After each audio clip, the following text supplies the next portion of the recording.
दोस्तों बरसात के समय पर जो टमाटर लगाया गया था उससे काफ़ी रेट हमें कम मिले हैं और किसानों को काफ़ी इसका नुकसान हुआ है। लेकिन अभी के समय पर फिर से ग्रीष्मकालीन टमाटर की तैयारी अभी किसानों की जारी है। कुछ किसान भाइयों ने रोपाई इसकी कर चुकी है और कुछ किसान भाई अभी रोपाई इसकी कर रहे हैं। तो गर्मियों के समय पर जब हम टमाटर लगाते हैं तो हमें कुछ विशेष सावधानियाँ बरतनी पड़ती है। आज इस वीडियो हम यही चर्चा करेंगे कि गर्मियों के टमाटर में हमें कौन कौन सी सावधानियाँ बरतनी पड़ती है। तो नमस्कार, मैं हूँ राकेश साहू। आप देख रहे हैं एग्रो जीवन बातें किसान की। दोस्तों ये आपका अपना चैनल है। इस चैनल पर जो जानकारी आपको दी जाती है, यदि वो पसंद आए तो वीडियो को एक लाइक जरूर करें और चैनल पहली बार आए हैं तो चैनल को सब्सक्राइब करना ना भूलें। 5 पॉइंटों के आधार पर इस वीडियो हम चर्चा करेंगे कि हम गर्मियों के टमाटर को कैसे हम अच्छे तरीके से मेंटेन कर सकते हैं। दोस्तों वीडियो के अंत में होगी विशेष बात, और विशेष बात में आपको बताऊंगा कीट प्रबंधन के बारे में, जो कि हमारी एक्स्ट्रा ऑर्डिनरी होगी। जैविक नियंत्रण उसका हम कर पाएंगे। चलिए दोस्तों वीडियो की शुरुआत करते हैं और जानते हैं पहले पॉइंट को। तो पहला पॉइंट दोस्तों, सही वैरायटी का चयन। वैरायटी का चयन हमें बहुत ही आवश्यक होता है। अगर आप गर्मियों के समय पर लगा रहे हैं तो आपको गर्मियों की वैरायटी का चयन करना पड़ेगा। यदि आप बरसात के समय में लगा रहे हैं तो आपको बरसात के हिसाब से वैरायटी का चयन करना पड़ता है। तो बरसात के समय पर जो है अलग वैरायटियाँ होती हैं और गर्मियों के समय के लिए अलग वैरायटी होती है। तो गर्मियों के समय की हम बात करते हैं तो गर्मियों के समय में साहो, जो कि सिंजेंटा कंपनी का आता है, बहुत ही बढ़िया वैरायटी है। तो अभिलाष का भी आप चयन कर सकते हैं।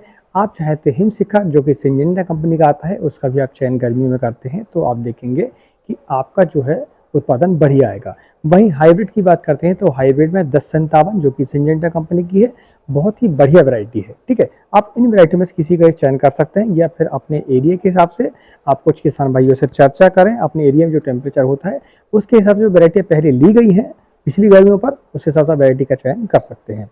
तो हम बढ़ते हैं दूसरे पॉइंट की तरफ। दूसरा पॉइंट है दोस्तों, रोपाई का सही समय। रोपाई का सही समय से मतलब दो प्रकार से होता है। एक तो हम किस समय पर अपनी नर्सरी को अपने खेत पर ट्रांसप्लांट कर रहे हैं वो, और दूसरा ये कि आप कहीं लेट तो नहीं हो रहे हैं अपनी फसल को लगाने के लिए।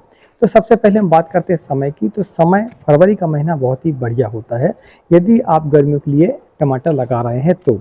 इसके बाद आप जैसे जैसे लेट होते जाते हैं तो फिर आपको पॉलिनेशन की समस्या आती है। फूल से फल में कन्वर्ट होने की जो प्रक्रिया है, पॉलिनेशन की प्रक्रिया है, फ्रूट सेटिंग में आपको काफ़ी समस्याएं देखने को मिलती है जब आपका टेम्परेचर तेज हो जाता है। यदि आपके पास नर्सरी तैयार हो तो आप 1 फरवरी से लेके लास्ट फरवरी तक टीपी कर सकते हैं। बहुत ही बढ़िया समय है, क्योंकि ये जो फसल है वो आपकी जो फ्लावर इसके निकलेंगे वो मार्च के महीने में, लास्ट मार्च तक आपको निकलना स्टार्ट हो जाते हैं। तो उस समय पर जो टेम्परेचर है वो लगभग 35 डिग्री के लगभग आसपास, यानी 30 डिग्री से लेकर 35 डिग्री तक तापमान आपका होता है। तो उस समय पर जो फूल है वो हमारे फल में कन्वर्ट हो जाते हैं। गर्मियों में सबसे बड़ी समस्या यही है कि फूल तो आते हैं मगर वो फल में कन्वर्ट नहीं हो पाते हैं, इसलिए आपको समय का विशेष ध्यान रखना पड़ेगा।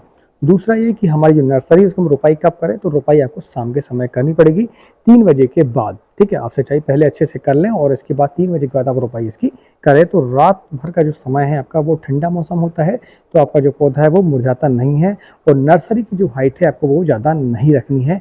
ज़्यादा से ज़्यादा आपकी हाइट जो है उसकी 6 इंच होनी चाहिए।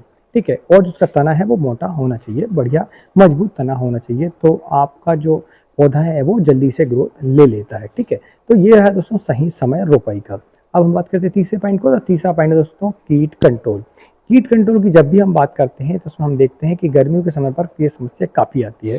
जैसे खासकर हम लीफ माइनर की बात करते हैं तो वो बहुत बड़ी समस्या है। दूसरा व्हाइट फ्लाई, थ्रिप्स, ये सारी समस्याएं हमें देखने को मिलती है और कभी कभी हम माइट की समस्या भी देखने को मिलती है यदि मौसम में उतार चढ़ाव हो तो। ठीक है, खासकर जब हमारा मौसम बनता है, बादल आते हैं, तो उस समय पर हम देखते हैं कि 30 से 35 डिग्री जब तापमान आता है तो माइट की समस्या हमारी आ जाती है। तो इसके लिए मैं आपको बता दूं कि समय समय आपको इंसेक्टिसाइड का स्प्रे करते रहना है।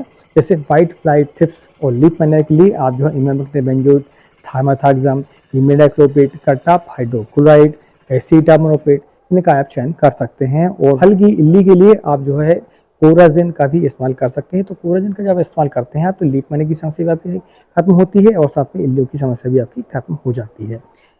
तो इस तरीके से आप जो है कीट प्रबंधन कर सकते हैं। वाइलोम फ्लेक्सी का भी इस्तेमाल कर सकते हैं ड्रिंचिंग के लिए। इसकी जो मात्रा है वो लगभग 100 ml से लेकर 200 ml प्रति एकड़ के हिसाब से आपको रखनी पड़ेगी। ठीक है, आप इमिडाक्लोपिड भी ड्रिंचिंग के माध्यम से लगभग 1 लीटर प्रति महीने के हिसाब से आप डाल सकते हैं प्रति एकड़। ठीक है, यानी 1 महीने में आपको एक बार जो है इमिडाक्लोपिड की मात्रा आपको जो कि सिस्टमेटिक इंसेक्टिसाइड है उसको आप ड्रिंचिंग की सहायता से, ड्रिप की मदद से आप कर सकते हैं। ठीक है, आप चाहे तो थायोमेथाक्सिन भी आप 250 ग्राम प्रति एकड़ के हिसाब से आप महीने में एक बार बदल बदल के, जो आपने इंसेक्टिसाइड में आपको बता रहा हूँ ड्रिंचिंग में, ये जैसे आपने मान लो इस महीने में इमिडाक्लोपिड का इस्तेमाल किया है तो अगले महीने आप थायोमेथाक्सिन का इस्तेमाल करेंगे, इसके बाद आप वॉल्यूमफ्लेक्सी का इस्तेमाल करेंगे। इस तरीके से आपको बदल बदल के इंसेक्टिसाइड का इस्तेमाल आपको ड्रेंचिंग में करना पड़ेगा। वहीं स्प्रे में भी आपको जो है बदल बदल के, जैसे आपने मान लीजिए आप इमिडाक्लोपिड का आज इस्तेमाल किया है तो आप 8 दिनों के बाद जो स्प्रे करेंगे वो आप इसका करेंगे, थायोमेथाक्सिन का करेंगे। एक ही इंसेक्टिसाइड को बार बार स्प्रे आपको नहीं करना है। तो इस तरीके से आप कीट प्रबंधन कर सकते हैं। और इसके बाद हमारा चौथा पॉइंट है दोस्तों, वो ये है कि फंगस प्रबंधन।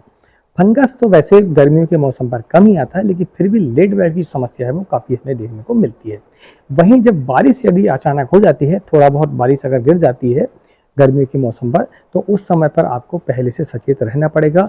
आप जो है फोरकास्ट वेदर को देखते रहें और उसके हिसाब से आप अनुमान लगा लें कि आपकी बारिश जो है अपने एरिया पर कब आने वाली है। यदि आपको बादल देखते हैं तो उसके पहले आप जो है एक स्प्रे सिस्टमेटिक किसी भी फंगीसाइड का आप ले लें। ठीक है, जैसे कि आप जेम्प्रो का इस्तेमाल कर सकते हैं, आप एक्विसन प्रो का इस्तेमाल कर सकते हैं। इस तरीके से यदि आप होली गोल्ड का भी इस्तेमाल कर सकते हैं, आप रेडोमिल गोल्ड का भी इस्तेमाल कर सकते हैं। आप जो है इसके लिए होलीकोर है, यदि आपका रोग आ चुका है तो उसके लिए आप इस्तेमाल कर सकते हैं। तो इस तरीके से यदि आप पहले से प्रबंधन करके रखेंगे आप फंगीसाइड का, तो आपकी जो फंगस है वो आपकी फसल पर नहीं आती है। आप COC का भी इस्तेमाल इसके लिए कर सकते हैं, इसके लिए अर्ली ब्लाइट के लिए। ठीक है, तो इस तरीके से आप जो है फंगस को कंट्रोल कर सकते हैं। लास्ट पॉइंट है दोस्तों, सिंचाई प्रबंधन। गर्मियों के समय पर आपको सिंचाई में विशेष ध्यान देना पड़ता है। एक तो आपका पानी ज़्यादा भी नहीं होना चाहिए और कम भी नहीं होना चाहिए। तो आप जब भी सिंचाई करें अपनी फसल पर, टमाटर की फसल पर या अन्य फसलों पर भी, तो आपको हो सके तो आप रात के समय पे इसमें पानी दें, या फिर सुबह 9 बजे के पहले और शाम को 4 बजे के बाद। ठीक है, आप सिंचाई करें। दोपहर के समय में कभी भी सिंचाई नहीं करनी है, क्योंकि जब आप दोपहर के समय पर सिंचाई करते हैं तो पानी गर्म हो जाता है और आपकी फसल को वो प्रभावित करता है, आपको काफ़ी नुकसान होता है इसका। और एक बात मैं आपको बता दूं कि सिंचाई को कंट्रोल करने का एक सबसे अच्छा जो तरीका है वो ये है कि आप मल्चिंग करें।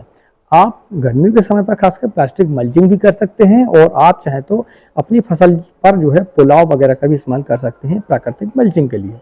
जैसे कि आप गेहूँ का भी निकलने वाला है जो छिलटा होता है उसका इस्तेमाल कर सकते हैं।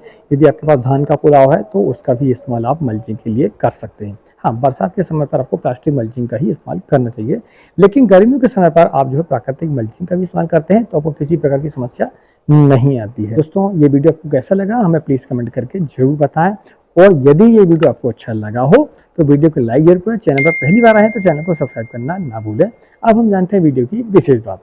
तो विशेष बात दोस्तों ये है कि कीटों के प्रबंधन के लिए मैं आपको बता दूं कि जैसे खासकर लीफ माइनर की हम बात कर रहे हैं, तो लीफ माइनर के लिए आप जो है इसका जो ट्रैप आता है उसका इस्तेमाल आप कर सकते हैं। और दूसरा ये कि जो फलों में जो इल्लियाँ होती हैं उसके लिए भी ट्रैप आता है मार्केट पर, उसका इस्तेमाल आप करें। तीसरा ये कि जब भी आप नई फसल लगाएं तो पुरानी फसल का ध्यान रखें कि वो पुरानी फसल में जो कीटक हैं वो आपकी फसल पर आ सकते हैं, अटैक कर सकते हैं। तो उसके लिए आप तो यदि पुरानी फसल संभव हो तो आप समाप्त कर दें, साफ सफाई रखें वहाँ पर, या फिर यदि है भी आपको चलानी भी फसल तो आप क्या करें कि जो नई फसल लगा रहे हैं उसके आप चारों तरफ जो है मक्का लगा लें, या फिर जो नेट आता है, इंसेक्ट नेट आता है, उसका आप एक बाउंड्री बना लें तो आपको वो जो इंसेक्ट है वो अंदर नहीं आते हैं। दूसरा ये कि जो किनारे होते हैं हमारे, बाउंड्री होती है, या बीच बीच पर भी आपको गेंदा के फूल यदि आप लगा लेते हैं तो आपको लीफ माइनर के प्रति, वाइट ब्लाइट के प्रति ज़्यादा परेशानियां नहीं होंगी। आप जो है गेंदों के पौधों पर स्प्रे करेंगे तो वहाँ पर से आपके जो इंसेक्ट है वो समाप्त हो जाते हैं, आपकी जो मेन फसल है वहाँ पर वो इफेक्ट नहीं करते। और उसका फ़ायदा एक और होता है कि गेंदों को, फूलों को बेचकर भी आप मुनाफा कमा सकते हैं। इस तरह की दोस्तों आप अपनी फसल को बचा सकते हैं जैविक तरीके से। यदि आपको COC के बारे में ज़्यादा जानकारी चाहिए तो इस वीडियो पर क्लिक करें। यदि अर्ली ब्लाइट और लेट ब्लाइट के लिए जानकारी चाहिए हो तो आप इस वीडियो पर क्लिक करके जानकारियाँ ले सकते हैं। मिलते हैं अगली वीडियो में, तब तक नमस्कार, जय हिंद, जय किसान, जय जवान।